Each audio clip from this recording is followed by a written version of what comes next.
Diwrnod coch, diwrnod gwyrdd. Ydy hi'n ddiwrnod coch?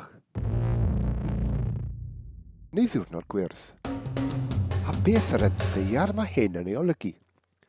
Mae pob claf yn dechrau ei ddiwrnod yn y coch. Bob tro mae rhywbeth yn cael ei gyflawni, mae'n troi ei ddydd yn wyrdd. Mae rhan fwyaf ohonom ni'n gwybod sut beth yw bod yn sownd yn y system iechyd. Yn sownd mewn ward ysbyty yn aros am sgan, prawf, asesiad neu cael yn rhyddhau. Dal mewn gwely ysbyty pan y gallech gael eich gweld mewn clinig cleifion allanol. Mae rhan fwyaf o ddyddiau'r penwythnos yn goch ar hyn o bryd. Fel gweithiwr gofal iechyd proffesiynol, mae'n debyg y byddwch yn gwybod beth sy'n achosi'r oedi hyn, o aros i benderfyniadau gael ei gwneud i ganlyniadau profion, o oedi mewn meddyginiaethau presgripsiwn i trafnidiaeth. Mae diwrnod gwyrdd i'r gwrthwyneb. Rydych chi yno oherwydd mae angen i chi fod yno.